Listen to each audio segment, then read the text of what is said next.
Hello, we right? Good. Now I might have to mention, in case you notice it and it becomes distracting, I might have a bit of glitter on my face.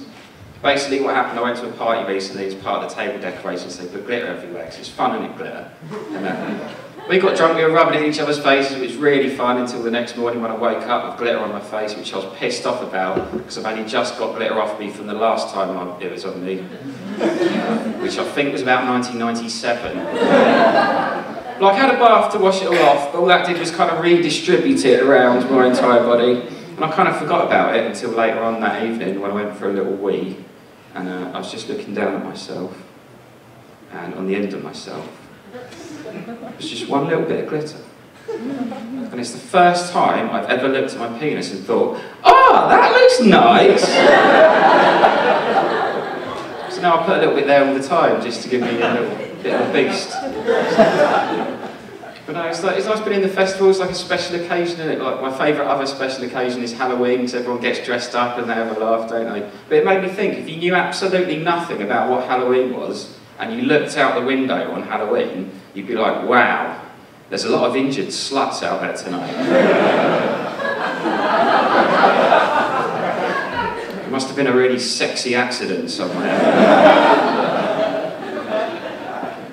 But it's fun though, I'm a student at the moment, which is nice, I'm a mature student, and it's weird because like, they have all these things when you start, like they have Freshers Week and you have Freshers Fair, which is quite strange when you go into the sports hall for the only time in your entire university career. And there's people there getting you to sign up for like clubs and things, like running, they were good at that. And like, you know, football and that kind of stuff. And then someone came up to me, he's like, hey, do you want to join Ultimate Frisbee? I was like, fuck off. It's just Frisbee, you can't make it sound more fun by just putting another word in front of it. But I did sign up for ferocious knitting. But then they're kind of very sort of aware about sexual health at uni. Like there's all the nurses there giving out condoms and stuff. It was great, I got a year's supply of condoms, I got 3 condoms. So I mean, I'm going to lose one somewhere, aren't I? Then you kind of, some uni happens for a bit, and then 3 months later you have Refreshers Week where they do it all over again, the nurses are there, they're like, do you want some more condoms? I was like, you gave me 3 months ago, what do you think I am, a fucking machine?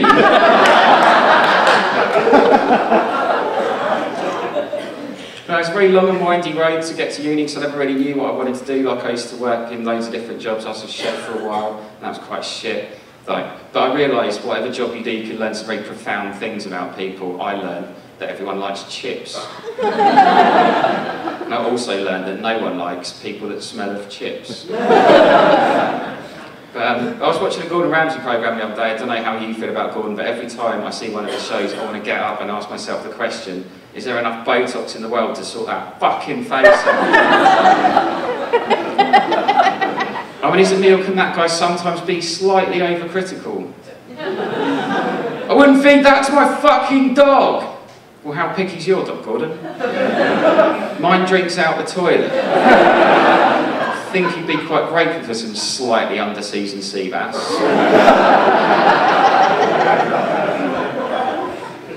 I also spent a lot of time unemployed, but that was okay because I'm really good at like entertaining myself. Like sometimes if I'm bored at home, I just get a phone book and I look down the phone book for a John Connor.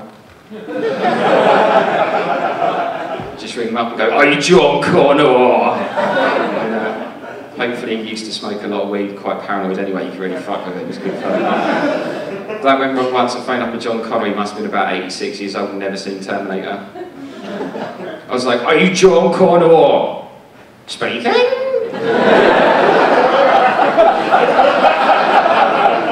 Absolutely floored me that day. Right, it's good, and you know, sometimes, I mean, I'm not trying to show off, but I've got a printer. And occasionally I like to print up flyers that say I know where you live and just put them in random letterboxes.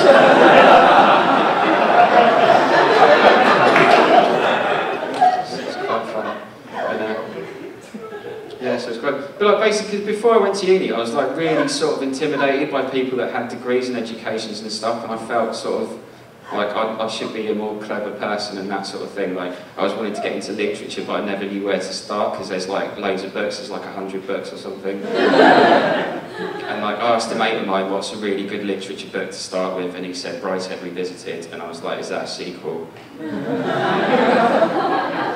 And he said, you're a dickhead. Like, I went through with it, but I didn't want to strain myself too much at first, so I got the audiobook version. And I got a cheap version, but it was still a bit of a waste of money because it was read by Sir Ian McKellen, but he wasn't reading out loud.